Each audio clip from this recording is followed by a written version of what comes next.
Welcome to a deep dive into the heart of alchemy. Yeah. We're going to be cracking open Terence Mckenna's lectures on alchemy, Oh, excellent. hopefully unearthing some hidden gems of insight. I like it. We're not talking about turning lead into gold, not literally at least. Wait. We are talking about transforming your entire understanding of the world and your place in it. Think you're ready for some aha moments. Well, I am so ready. Let's do it. What I think is so cool about alchemy, even now, is how it makes us rethink those classic assumptions. Like you picture alchemists kind of huddled over bubbling cauldrons, obsessed with gold, right? Yeah.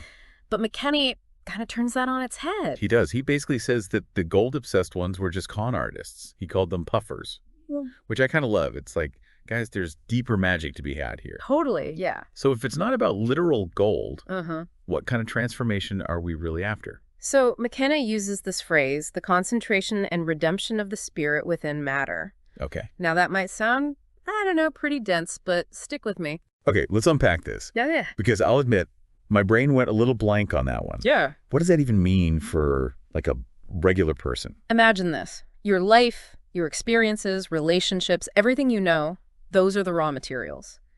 Alchemy, in the sense, is the process of refining them. Okay. Taking what seems ordinary, even flawed, and revealing its hidden value. It's personal transformation on a deep, deep level. So it's less about changing actual lead into gold and more about transforming the lead within ourselves into something more precious, more like gold. Exactly. Okay. And this idea was hugely appealing back when alchemy emerged around the first few centuries AD.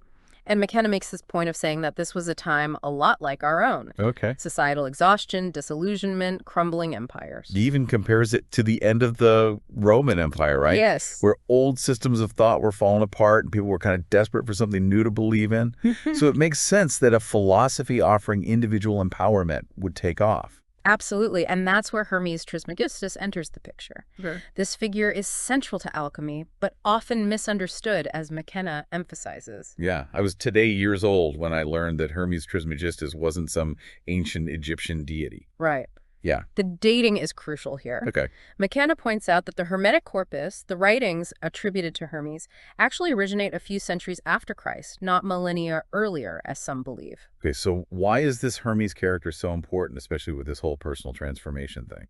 Because the Hermetic texts drop this, really radical idea for their time, the divinity of human beings. Whoa.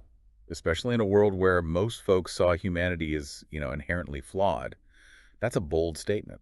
And even more striking, given the historical backdrop McKenna paints, empires collapsing, disillusionment everywhere, this idea offered a powerful alternative. There's a quote from the Hermetic corpus that says, "Man is an honor than Asclepius, honor and reverence to such a being." Wow. Imagine hearing that when your whole world feels shaky. It's like alchemy was offering a spiritual lifeline. Totally. I can see how that would be appealing. And I think intertwined with this human divinity thing is another kind of radical concept, this idea of escaping fate. Yeah. Now that's where it gets really interesting for me. Yes. Because the ancient view of fate was much different from how we often see it today. Okay. To them, fate was a force, often dictated by the stars, by astrology. Correct. It was like being controlled by forces beyond your control. So how did they believe alchemy could offer an escape from that? What was their strategy? Well, we have to go back to that idea of a lifeline. Okay. Because alchemy wasn't just seen as a set of practices, it was also believed to be a path to knowledge. Okay. In the Hermetic texts, they talk about interacting with the forces of the cosmos, not just being subject to them. It's interesting you put it that way, interacting with the forces, because didn't McKenna also talk about the logos, that inner voice of wisdom in this context? Exactly, that connection to a deeper knowledge.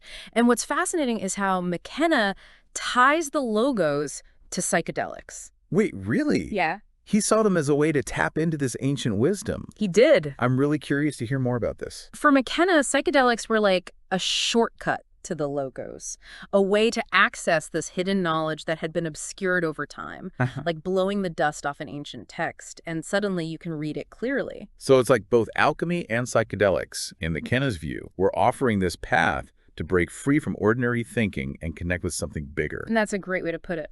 And this leads us to another key alchemical concept McKenna explores, Mhm. the relationship between the microcosm and the macrocosm. Right, this idea that the human mind and body mirror the universe. That always blew my mind. It's a powerful idea because it suggests that by understanding ourselves, we gain insights into the workings of the cosmos itself.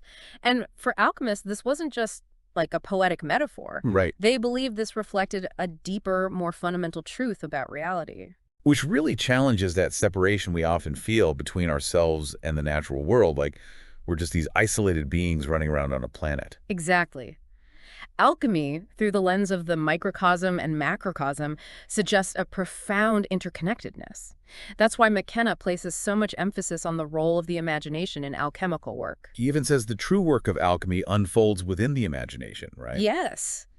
He argues that it's not simply about manipulating physical substances in a lab, but about the inner transformation that happens in the mind. Our inner world, our imagination, is the true alchemical laboratory. And he even shares that wild dream he had about a creepy old country fair filled with these like grotesque figures where he meets this character called Richard Hermes Bird. That's right. Dreams were incredibly important to alchemists. They saw them as a way to communicate with the unconscious, to receive guidance and insights from a deeper source. McKenna believed that dream, with all its vivid imagery, was a symbolic message about his own inner transformation. So how does this all tie back to those alchemical stages we hear about? The ones that don't necessarily go in order. Right. Those stages, often depicted as colors, are essentially a map of the soul's journey. And the imagination is our vehicle. Okay. We start with the nigredo, the blackening, which represents chaos, the breakdown of our old ways of being. Okay. Think of it like the darkest moment before the dawn, Yeah. the necessary void before creation. Okay, I'm with you so far. Yeah. So what comes after we've faced that inner darkness? Then comes the rubedo, the reddening, Okay. associated with fire, passion, and the emergence of new energy and potential. Does this mean things are like smooth sailing from here? Not quite. There are more stages to go through. The citronitas, the yellowing, represents awakening and insight. Okay. It's a stage of greater understanding and clarity. Think of that aha moment when you suddenly see things in a new light. I love those moments. Okay. But I'm guessing there are still challenges ahead. Absolutely. The viriditas, the greening, signifies growth, healing, and a deepening connection with oneself and the world. This is where the lessons learned in the previous stages begin to bear fruit. And finally, we reach the albedo, the whitening, representing purification and a sense of completion. But remember, it's not a linear path. Right. We may cycle through these stages multiple times throughout our lives, each time reaching a deeper level of understanding and integration. This is making me think of the Philosopher's Stone. Where does that fit into all this? Yeah. Is it like the reward at the end of this winding path? It's often seen that way as the ultimate goal of alchemy, a symbol of spiritual and psychological wholeness. And remember McKenna saying it wasn't a literal substance. Yeah, he described it as a state of being a psychic completion. Mm-hmm. But what does that really look like in someone's life? That's the million-dollar question, isn't it? Yeah. Think of it as this inner harmony, a deep alignment with your true self and the universe. It's not about perfection, but about embracing all aspects of yourself, the light and the shadow, the good and the bad, and integrating them into a unified whole. So how do we even begin to strive for something like that? It feels pretty big and abstract. Oh, I think that's where the real magic of alchemy lies. Yeah. It's not about following a rigid formula, but about embarking on this personal journey of self-discovery and transformation. This reminds me of how McKenna talks about alchemy in the future. Mm-hmm. He had some pretty wild ideas about where humanity is headed, like humanity becoming some kind of catalyst for change, like on a planetary scale. He even mentions this idea of us, like leaving Earth to explore the stars. Do you think he meant that literally? Whether literal or metaphorical, it speaks to this idea that transformation, both personal and collective, might be woven into the very fabric of existence. And if we tap into that alchemical current, who knows what's possible? It's like alchemy isn't just some ancient practice, but like a potential roadmap for the future. It's definitely giving me a new perspective on things. Oh. Now, we have to talk about a couple more things McKenna touches on. First, there's John Dee. He sounded like a total Renaissance rock star. Yeah. Magician, scientist, spy. What didn't this guy do? John Dee is a perfect example of how limiting those old categories can be. Like back then, the lines between magic, science, and spirituality were really blurry. Yeah. Dee created navigational tools that helped usher in the age of exploration, but he also used a showstone, which is like this polished obsidian mirror, to communicate with angels. Wait, seriously, a magic mirror? How did that even work? That's the million-dollar question, isn't it? We don't have all the answers. But we do know that Dee believed he could use this shoe stone to access hidden knowledge, maybe even receive messages from other realms. And he was also an advisor to Queen Elizabeth I, which tells you something about his influence at the time. It's just mind-blowing to me how much these different worldviews were kind of like colliding back then. You've got alchemy, the like burgeoning scientific revolution, these whispers of ancient magic. Um, it must have been a wild time to be alive. Speaking of which, we can't forget the Rosicrucian Enlightenment. You know, secret societies, alchemical kingdoms, it's all very, like, Dan Brown-esque. Right. It's like something out of one of his novels. Totally. The Rosicrucians were this fascinating mix of mystics and intellectuals who believed in using alchemy to create a better world. They were driven by this idea of a coming transformation, a kind of utopian golden age fueled by alchemical principles. It sounds like they were trying to, like, literally create an alchemical kingdom on Earth. That's exactly what some of them were after. There was Frederick the Elector Palatine, who tried to establish an alchemical kingdom in Central Europe. Wow. It ultimately failed, but it shows you how these ideas weren't just abstract theories. They had, like, real-world impact. It makes you wonder if those Rosicrucians were onto something. Yeah. Like, maybe they were just ahead of their time, you know? It's an interesting thought. Okay, last but not least, we have for ye to talk about the Voynich manuscript. I mean, a book written in an unbreakable code, filled with bizarre illustrations. It's like the ultimate unsolved mystery. It's a total head-scratcher.